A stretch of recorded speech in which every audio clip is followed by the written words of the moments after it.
अस्सलाम वालेकुम everyone, you watching कलम कैमरा स्पेशल। और जैसा कि आप इस वक्त देख सकते हैं कि हमारे साथ मौजूद हैं the very dynamic, the very talented, आप सब लोगों को एंटरटेन करते हैं, डिफरेंट ड्रामाज में हमें देखते हैं, बल्कि मेरे ख्याल है बहुत सारे चैनल्स पे साइमल्टेनियसली भी कभी कभी नजर आ रहे होते हैं। नूर हसन ने हमें ज्वाइन किया। Thank you so much Noor for your time. आप कलम कैमरा से बात Thank कर रहे हैं। you. Thank you so much for thinking that I could be part of your journey. And I'm very, very happy to be here today. नहीं, you very happy to be here today, but my first question is कि आप interviews क्यों नहीं देते? Yeah, mostly, okay, I'll tell you something very honestly. Mostly people ask the same kind of things over and over again, and I feel that कि मैंने already सारी चीजों के जवाब वैसे ही दिए हुए हैं। मुझे ना बस वो थोड़ा सा repetition जब लगता है तो इसलिए and also I used to be an extrovert। मुझे मतलब मेरे TikToks देख के और वैसे मेरा काम देख के लोगों को लगता है कि मैं शदीद मिजाहिया किस्म का इंसान हूँ हाँ। and I am fun loving। I am fun loving, but I think the more substance I'm having, the less I want to give it away. I don't know. That's a new development. I don't know why it's happening, but the less I want to be in my own element, and I don't want to share my. You don't want to share. So नहीं, yeah, लेकिन वैसे actors का मुझे लगता है कि generally ये वो होता है, मिशन होता है कि जब तक उनके बारे में लोगों को सब कुछ जबानी याद ना हो जाए वो तब तक इंटरव्यूज देते रहते हैं। आपके बारे में अगर I'm सर्च very करें different. तो बहुत I'm very very different like that.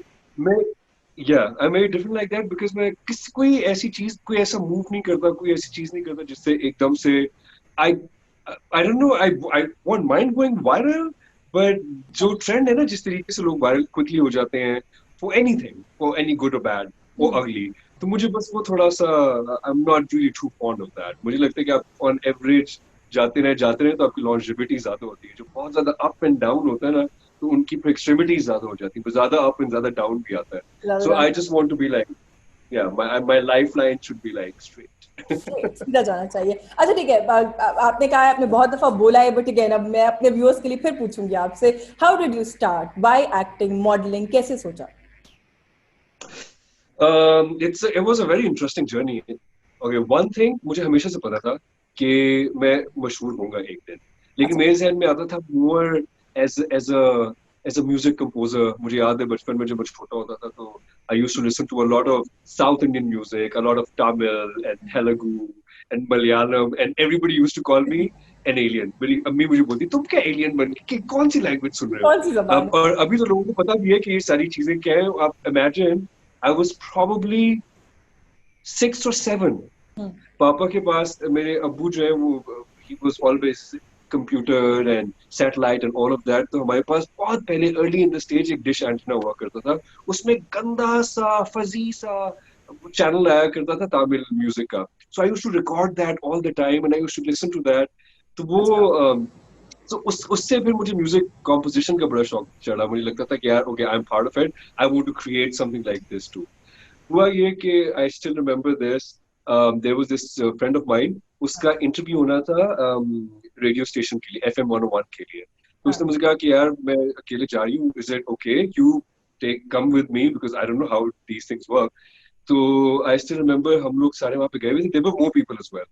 अच्छा जब मैं उनके साथ लाइन में बैठा हुआ था, they thought I was probably one of the participants okay. कि मुझे भी इंटरव्यू के लिए मैं आया हूँ। तो मैं उसका भी इंटरव्यू हो गया, बाकी लोगों का भी इंटरव्यू हो गया। They asked me, so that was just a moment. I was like should I do it, should I tell them कि मैं इसके लिए नहीं आया हुआ, मेरा तो आई डोंट नो, मेरा तो I never applied for it. हाँ। But somehow I said okay to them and out of all those people who were there, you I got. was instantly selected। I was instantly selected, and I was like, "Oh my god, that's So great!" basically you started Um, your career off with radio. I started with radio. Yes, yes, I started with radio। I did radio for about 3-4 years। Oh और wow. फिर उसके बाद मुझे pick भी radio से किया हुआ था।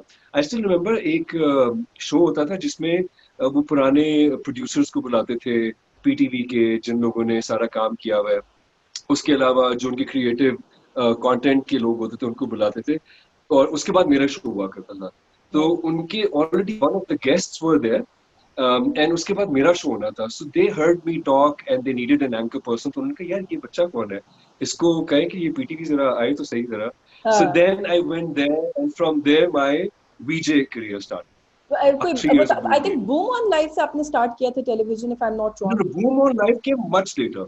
अच्छा शालीम STN हुआ करता था। हाँ तो उनकी एक लाइव ट्रांसमिशन हुआ करती थी जिसमें वो मैराथन ट्रांसमिशन हुआ करती थी for 9 hours straight. So from radio, I started doing TV for 9 hours of hosting, and that got really popular. So उसके बाद जब वो दोबारा प्राइवेटाइज हुआ, उन लोगों ने फिर मुझे चूज किया फॉर बूम ऑनलाइन. So फिर वो बूम ऑनलाइन भी स्टार्ट हो गया. तो what was your But it was easy first for me. Acting project? सबसे पहले एक्ट कहाँ किया? फर्स्ट एक्टिंग प्रोजेक्ट मेरा था 8 सितंबर को जब earthquake आया था. Do you remember in Islamabad and Kashmir was feeling back? तो PT was running a contest और उन्होंने क्या करना था कि उन्होंने मेरे ख्याल से हर PTV के सेंटर से उन लोगों ने कोई ना कोई ड्रामा बनाना था, एक टेलीफिल्म बनानी थी अबाउट द earthquake. तो इस्लामाबाद सेंटर वाले भी बना रहे थे. So when that started happening, उन्होंने मुझे वहीं से पिक कर लिया because I was already hosting for them. उन्होंने कहा आप भी करना चाहेंगे, and I was like yes. अच्छा, तो that's Yeah. how you got your first acting project जो अभी आपने मुझे बताया. अच्छा, मैं अगर आपसे ये सवाल पूछूं कि जिस इंडस्ट्री में आप हैं, is it a friendly industry? ये नए आने वालों को वेलकम करती है? आपको वेलकम किया गया था या आपको अपना सेट ऑफ जो प्रॉब्लम्स है, ये डिफिकल्टीज है, वो खूब मिला था? Yeah, it really depends on person to person. There are people who thrive on networking and making friendship just because they could have more work. अच्छा, मैं जो है ना कभी भी इस तरह का बंदा नहीं था. I would never a networking person. So मुझे it took a little longer and it was a little hard for me because मेरा जितना भी काम था ना वो purely मेरे credentials से मुझे मिला. मेरे बाकी projects को देख के लोगों ने आस्ते आस्ते मुझे pick करना शुरू किया. But nowadays I think people are really smart. They're already starved with it. So, हमारे ज़माने में Instagram नहीं होता था, हमारे ज़माने में Facebook इतना ज़्यादा नहीं होते थे, TikToks नहीं होते थे. अब क्या है कि लोग already आने से पहले ही they're massively सोशल मीडिया पे लॉगिन कर लेते हैं ना. सोशल मीडिया पे बहुत ज्यादा वो इनोवेटिव होते, तो उनका ऑलरेडी जो एटीट्यूड है ना वो बड़ा हाई एंड होता है. उनको लगता है कि दे एवरीथिंग. लेकिन ये है कि कुछ लोगों के लिए बहुत फ्रेंडली भी है, कुछ लोगों के लिए फ्रेंडली नहीं है. मेरे लिए एटीट्यूड के अंदर ये आया, ये जो ये हाई एंड होता है कि अब मैं स्टार हो गया हूँ, मैं सेलिब्रिटी हूँ. I'm not that person. Okay, मेरे साथ हमेशा ही होता है. Whenever people see me, उनको लगता है कि मैं somehow शायद मेरे प्रोजेक्ट्स की सिलेक्शन ऐसी है कि मैं थोड़ा सा एरोगेंट और रूड कैरेक्टर्स में करता हूँ, तो लोगों को ऑटोमेटिकली कंसीव ये करते हैं कि ये वैसे ही होगा. अब होता क्या है, when they see me in person, तो ऑटोमेटिकली वो उनकी फर्स्ट चीज ये होती है कि यार आप तो एरोगेंट ही नहीं है, आप तो बड़े फ्रेंडली है. तो मेरे ना मेरे एक चीज मैंने अपनी जिंदगी में बड़ी क्लियर रखी है कि जब कैमरा ऑफ होता है ना, इसीलिए मैं कोशिश भी करता हूँ कि मेरे जो फ्रेंड्स भी हो ना वो आउटसाइड द मीडिया फ्रेटर्निटी हो, so that it helps me grow as a human being. वरना होता क्या है कि आप जब बहुत ज्यादा आपकी मीडिया के दोस्त होते हैं ना, तो आप जब काम नहीं भी कर रहे होते, when you sitting with them, you constantly talking about कि आपको चेक मिले कि नहीं मिले, नेक्स्ट प्रोजेक्ट क्या आ रहा है, आपकी इंडस्ट्री कहाँ जा रही है, that you already know. And ये सारी की सारी बातें आप जब काम कर रहे होते हैं 8-9 घंटे के लिए, वो ऑलरेडी अपने फेलो आर्टिस्ट के साथ कर चुके होते हैं बातें. सो मैं कोशिश करता हूँ कि थोड़ा सा डिफरेंट टाइप ऑफ लोग आपके फ्रेंड सर्कल में होने चाहिए. और I do have some really really good friends. I have Aisha Toor, Jale Saradi, Mansha Pasha. They're like some really really close people to me. लेकिन हम लोगों ने क्या किया हुआ है कि हम लोगों ने एक रूल बनाया हुआ है कि जब हम लोग ऑफ वर्क मिल रहे हैं, जब हम पर्सनली एक दूसरे को मिल रहे हैं, we strictly don't talk about work. कभी मुंह से स्लिप भी हो जाए ना तो सारे अटैक कर देते हैं. Why are you talking about work? Don't talk about work. It really helps. वैसे अगर आप कोई भी काम हो, अगर आप हर वक्त उसको सर पे सवार रखें, तो दैट्स वेरी ट्रू कि वो फिर आप कुछ और कर नहीं सकते ना, आप जिंदगी में किसी और. I've also seen a lot of people जिनका जो एक्टर है ना अंदर का, वो सारा टाइम ऑन रहता है. They're always really arrogant. आप उनको नॉर्मली भी मिलेंगे तो वो आपसे जो है ना थोड़ा सा bro what's up, and you know एक आपको लग रहा होता है कि it's not natural. तो वो बहुत ज्यादा होता है. People wear their work all the time. मेरे साथ भी होता है कि जैसे ही काम खत्म हुआ रात के 9-10 बजे, इसके बाद I am really not. I want to leave that person. I want to leave that actor. I want to leave that person there at the set, and then I'm a normal person, normal human being. नहीं, वैसे ऐसे बहुत सारे actors मैं भी जानती हूँ, वो जो दूसरे वाले आप बता रहे हैं, लेट्स नॉट नेम देम है, लेकिन दैट इज सो ट्रू कि वो हर वक्त किसी ना किसी उसके अंदर रहते हैं कि बस हम एक्टर हैं, यू नो. अच्छा, कोई ऐसा रोल जो अभी तक नहीं मिला एंड यू रियली वांट कि वो I want to do this on screen, या आप समझते हैं कि शायद मे बी वो आपकी कंट्रीब्यूशन हो सकती है on screen? I really really want to do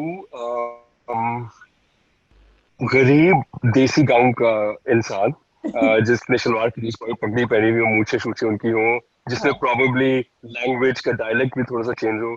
असल में हमारा ना सबसे बड़ा प्रॉब्लम क्या है, हमारा सबसे बड़ा प्रॉब्लम ये है कि आपको ना स्टीरियोटाइप बहुत ज्यादा कर देते हैं। अगर आप थोड़ी सी अंग्रेजी बोल लेते हैं कि लुक अ सर्टेन वे, तो आपको एग्जैक्टली वैसे ही रोल। आई स्टिल रिमेम्बर कि मेरा जो पहला ड्रामा था उसमें मैं अमेरिकन रिटर्न बच्चा था जो कि उसकी सारी लाइफ स्टोरी थी। उसके बाद कम से कम कोई 2-3 साल तक ना मुझे वो उसी तरह के रोल्स मिलते रहे। फिर उसके बाद हमसफर मैंने किया, हमसफर में नेगेटिव कैरेक्टर करके मैंने मारिया पे पानी का गिरा दिया। उसके बाद मुझे कोई लाइनें लग गई उसी तरह के कैरेक्टर्स की, either I am molesting someone or the similar storyline. तो मुझे ये थोड़ा सा अपनी इंडस्ट्री से ये थोड़ी सी शिकायत है कि जब आप एक चीज में फेमस हो जाते हैं ना, उसके बाद आपको थोड़ा सा ऐसे चांसेस देने चाहिए कि आप ऐसा काम करें जो आपने ऐसा पहले जो ना किया डिफरेंट हो। हो। हाँ और जो लोग करते भी है ना, वो I am sure and I know it, वो उनकी अपनी एफर्ट होती है। मुझे शायद अभी तक अनफॉर्चुनेटली कोई इस तरह का रोल नहीं मिला जिसमें मुझे खुद री इन्वेंट करने का मौका मिले। हम्म बट जो लोग हैं भी जो बहुत मशहूर हो जाते हैं अपने सर्टेन कैरेक्टर्स के लिए, उसमें ज्यादा इनपुट उन एक्टर्स का होता है। तो हम्म मुझे लगता है कि थोड़ा सा एक इंस्टीट्यूशन आपका, एन ऑर्गेनाइजेशन ऐसी होनी चाहिए जो कि डिसाइड करे कि चनूर ने भी 4 काम ऐसे कर लिए तो मुझसे 5वां काम थोड़ा सा डिफरेंट कराओ डिफरेंट ताकि करा। वैरायटी आए। दे हाँ फाइंड इट वेरी इजी कि अच्छा ये लड़का इस तरह का कर लेता है, अब कल को कोई भी इस तरह का कैरेक्टर आएगा, उनके पास वो 4 नाम आते हैं, वो उनसे वो काम करा वो लेते हैं कोई कोई कैरेक्टर कोई एक्टिंग के कोई लिए किस। सक्सेसफुल बिजनेसमैन बनाना है, सूट पहन के बूट पहन के या अच्छी या अंग्रेजी बोलनी है, सो दैट्स या नूर हसन। वो आपका वो या उन्होंने वो एक है ना, वो आपके साथ उसको एसोसिएट कर दिया एग्जैक्टली कि अच्छा कोई रोल एग्जैक्टली। अभी तक जो किया एंड यू रिग्रेट कि नहीं करना चाहिए था? Not really, not not really. अच्छा रियली। आपने कहा कि कोई भी रोल ऐसा नहीं है, whatever you have done you are happy with your work so far. I'm not entirely happy with everything I've done, but regrets नहीं है। कोई ऐसा काम मैंने नहीं अभी तक किया कि जिससे मुझे लगे कि डैम ये मुझे नहीं करना चाहिए था। I mean, मैं होता है, लेकिन हाँ regret की कैटेगरी में नहीं आता। अभी नहीं आता। अच्छा कोई काम, चलिए ग्रेट, हाँ, that's really nice and good. अच्छा so मुझे far ये बताएं, luckily, thank एक God. क्रिटिसिज्म बहुत आपने भी देखा होगा सोशल मीडिया पे आजकल बड़ा फुल ऑन, जिसको मौका मिलता है वो लिख रहा है जी कि पाकिस्तानी ड्रामाज बनाने वालों के पास सब्सटेंस खत्म हो गया है। लव ट्रायंगल है, 2 लड़कियां, एक लड़का है, एक लड़का है, 2 लड़कियां हैं, बहन है, उसका हस्बैंड है, उसके पीछे बहन है, you know a very typical story line. आपको एक ही तरह की स्टोरी लाइन 5 डिफरेंट चैनल्स पे देखने को मिल रही होती है, और इंटरेस्टिंगली कभी कभी तो ऐसा होता है कि एक ही जैसे एक्टर्स एक ही तरह के ड्रामे 3 डिफरेंट चैनल्स के ऊपर कर रहे होते हैं। सो इसकी रीजन क्या है? कभी आप लोगों ने बैठ के उसके ऊपर बात की है कि दुनिया में बहुत सारे मसाइल हैं जिन पर बात हो सकती है? Why these issues only? इसकी ना सबसे बड़ी वजह ये है कि सब लोग टीआरपी के पीछे भाग रहे होते हैं, उनको रेटिंग्स चाहिए होती है। हम्म अब रेटिंग में जब आप आते हैं ना, तो सबसे बड़ा प्रॉब्लम ये हो जाता है कि आप लोगों को सिर्फ वही दिखाना शुरू हो जाते हैं जो वो देखना चाहते हैं। हम्म मैं ये कहता हूँ कि आपको ऐसा करना चाहिए कि अगर आपके 10 प्रोजेक्ट्स है ना, उसमें से 5 आप लोगों को वही दिखाएं जो वो देखना चाहते हैं, 5 आपको एक पर्सपेक्टिव होना चाहिए। अब मैं बिल्कुल। आपको एक बात बताता हूँ कि हमारी फिल्म इंडस्ट्री क्यों एकदम से इतना ज्यादा ग्रो नहीं करी और इतना ज्यादा सफर क्यों करी। इट्स बिकॉज अनफॉर्चुनेटली हम लोगों ने लोगों को एजुकेट ही नहीं किया। हाँ दूसरी कंट्रीज में हर तरह का काम हो रहा था, तो हर हर तरह की चीज की, हर तरह की प्रोडक्ट की एक मार्केट है।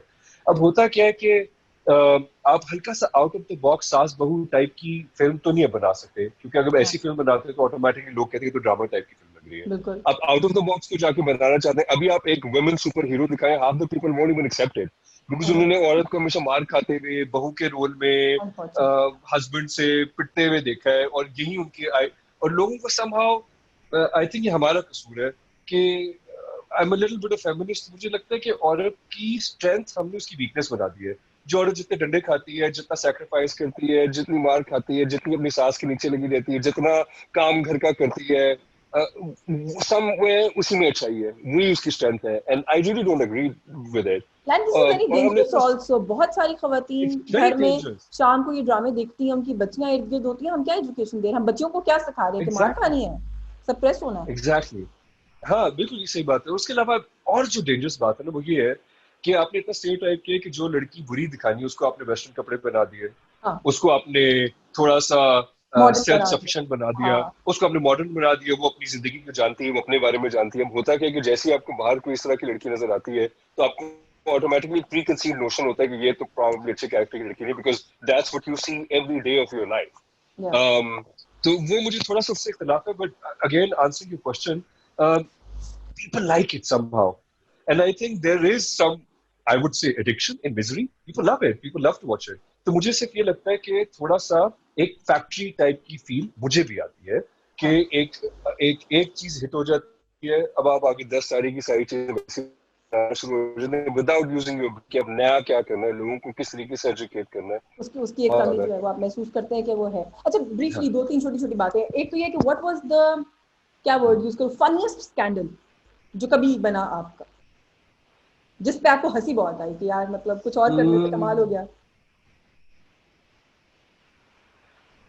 हंसी तो नहीं मुझे आती, लेकिन जिस किसी के साथ भी मेरी तस्वीर आती है उसका स्कैंडल बन जाता है। शादी हो गई, मेरी शादी हो जाती है।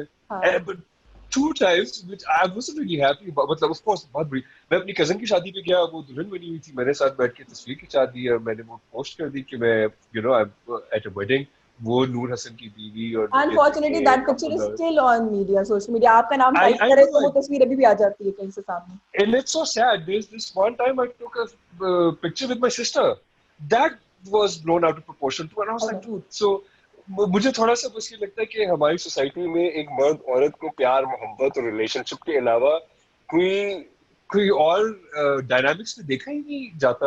और मैं एजुकेट आपका जो मेरे ख्याल है बड़ा एक मशहूर जो स्कैंडल था वो ये भी था कि सनम चौधरी से आपने छुप के थाईलैंड में शादी कर ली है। एग्जैक्टली। और वो क्या था, मूवी की तस्वीर थी, वो शक्ल से हम लोगों ने कपड़े भी ऐसे पहने, मतलब इनको यू कैन ब्लाइंडली टेल कि ये जो है ये किसी शूटिंग की तस्वीर है। But people got really into it. लोगों को हमारे ना अंदर एक इंट्रिंसिक मैच मेकर है, तो यहाँ पे लोगों को बड़ा, I think it's there part time favourite game कि इसके साथ मैच कर दो, इसके साथ कर दो। तो बट इसमें हमारा कसूर भी नहीं है ना, लोगों का भी कसूर नहीं है। अब तक एक लड़की छोटी सी होती है, उसकी कोई एम्बिशंस नहीं बनाने देते, उसको कोई अपने बारे में ज्यादा पहचानने नहीं देते, उसको बस ये बताता है कि तुम्हें जिंदगी में जो कुछ करना है वो शादी के लिए करना है। सो एक एवरेज लड़की की life revolves, I hope things are changing now, but generally मुझे लगता है कि एक एवरेज लड़की की जो लाइफ है दैट इज रिवॉल्विंग अराउंड कि शादी तुम्हारी कब होगी, किस तरह का हस्बैंड आएगा, तुमने अच्छा पढ़ना भी है तो हस्बैंड अच्छा आएगा, खाना भी बनाना है, काम भी करना है, जो कुछ भी स्किल्स आपने सीखने हैं वो इवेंचुअल उसका गोल यही होता है कि तुम्हारी शादी होनी है। एंड आई थिंक उसकी वजह से हमारी मैरिजेस में प्रॉब्लम भी इसकी बहुत ज्यादा आती है, बिकॉज एक लड़की को उसके हस्बैंड के अलावा कुछ दिखाई नहीं जाता।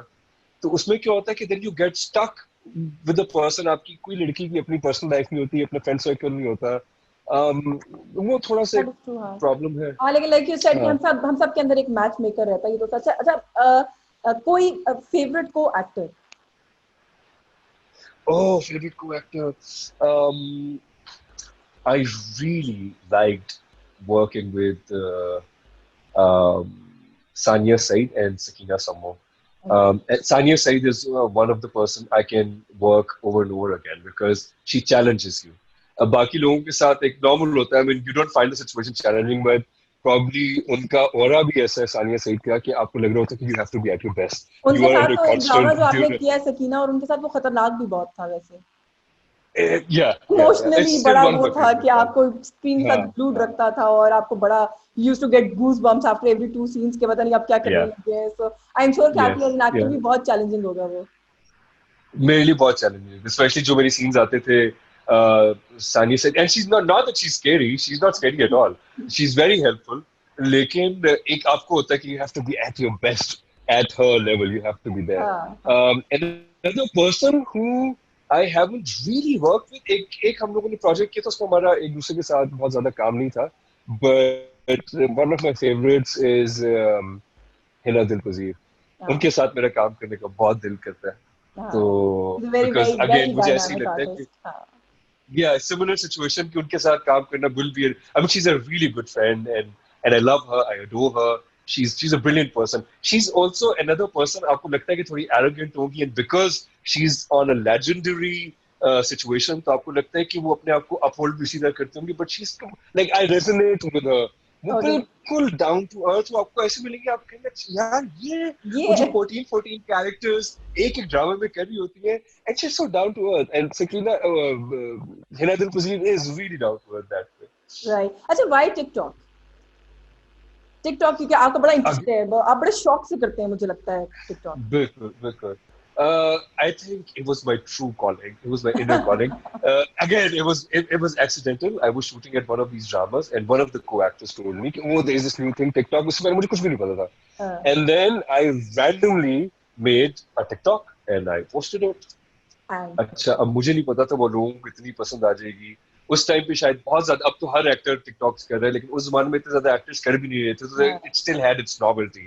ओह, नूर हसन का टिकटॉक आया. अच्छा, उसके बाद हुआ क्या, वो रैंडम एक सिचुएशन थी, वो मैंने बनाया. उसके बाद हम लोग अगले दिन शूट पे आए, फिर एक बना के खत्म कर दिया, and then I was fine. मैं अपने नॉर्मली डीएम्स इतने चेक नहीं कर रहा था इंस्टाग्राम पे, but then I check my DMs, और उस पे मुझे इतने मैसेजेस आए हुए जिसमें मुझे इतनी दुआएं और इतना, मतलब मुझे तो गूज बम्स आना शुरू हो गए. You know, people are going through a lot in their lives. So ये टिकटॉक जो है ना, ये इंस्टेंट ग्रेटिफिकेशन है, आपको इंस्टेंट हैप्पीनेस देती है within 30 seconds, within 15 seconds. आप, it gives you a chuckle, it gives you a laughter. तो होता क्या है कि वो मुझे, फॉर एग्जांपल, मैसेजेस आए, देयर वाज दिस वुमन जिनके हस्बैंड जो थे वो आर्मी में थे, एंड he passed away. तो वो कही थी, she was under so much depression कि अब वो अपने बेटे के साथ, उन्होंने मेरी टिकटॉक्स देखी, and that's what they look forward to. तो उनका स्पेशल मैसेज आया कि can you make some more. There was another message that my mother is going through cancer and she's on the deathbed, and you know, उनको इस वक्त सबसे, क्योंकि TV शीवी तो आप ज्यादा नहीं देख सकते हैं, तो उनको इस वक्त मजा क्या आ रहा होता है, 30 सेकंड का अपने मोबाइल के अंदर टिकटॉक देख लेती. उनका स्पेशल मुझे मैसेज आया कि वो कह रही है कि प्लीज नूर सिखाओ कि और टिकटॉक्स बनाए. So all of a sudden, more than fun and more than entertainment, I felt responsible. I thought I think I was good at it. मैं TikTok में मेरा दिमाग बड़ा काम करता है, और मुझे मजा भी आता है बनाने का. So I thought कि एक natural एक flow में एक चीज आ रही है, और लोगों को वो इतना ज्यादा हिट भी कर रही है, लोग खुश भी हो रहे हैं, तो at least probably मेरा purpose जो है थोड़ा सा, why not. और अभी भी I swear to God, मेरा 13 साल का career aside and my TikTok at one side, मुझे आधे से ज्यादा, अब मैं कहीं मॉल जा रहा होता हूँ, रोड्स पे जा रहा हूँ, everywhere I have more fan following through TikTok. People die. अभी आजकल मैं नहीं बना रहा, मुझे हर रोज मैसेज आ रहे होते हैं कि टिकटॉक क्यों नहीं बना रहे, टिकटॉक क्यों नहीं बना रहे. आई वाज लाइक, मैंने कहा थोड़ा सा लोग इंतजार करें. मैंने भी इसलिए आपसे ये सवाल पूछा क्योंकि वो देख के पता चलता है कि आपने बहुत दिल से बनाए. अच्छा, अब मैं आपको खुदाफिज कहने लगी थी, लेकिन खुदाफिज कहने से पहले कोई पुराना तमिलियन गाना सुनाएंगे या कोई नया सुनाएंगे? पुराना गाना आप कहते हैं ना, आप कह रहे हैं पुराना, कह रहे हैं तमिलियन गाने सुनता था, मैंने कहा कोई पुराना तमिलियन गाना सुना दें. मैं I wish I could, but मेरे पास अपने फोन पे और मेरे सारे भी गैजेट्स में सबसे ज्यादा जो प्लेलिस्ट में है ना, वो गाने सारे तामिल होते हैं. अभी भी I love A. Rahman का music. There are a long list of South Indian people जिनको मैं फॉलो कर रहा होता हूँ, और मुझे बहुत ज्यादा मजा आ रहा है. I find them really creative. But you don't understand the language. You just enjoy the music, or what? Now I start understanding a little bit of it. अब मुझे समझ आ गया कि कादल is love and something is some. तो मुझे थोड़ा सुन के ना आइडिया हो जाता है कि ये किस बारे में बात हो रही है. I've been listening to it for past 20-25 years. So yeah. Right. So बस खाली, यानी कि खाली गाने सुनने का शौक है, गा नहीं सकते. गाने सुनने का शौक है. Probably I can compose it. I can't sing it. But yeah, I wish one day. Thank you so much. It was absolutely lovely to have you with me here. Thank you so much for your time. बहुत शुक्रिया आपका. Viewers, you are watching my special exclusive conversation with Noor Hassan. Yasmin Jamal को इजाजत दीजिए. अल्लाह.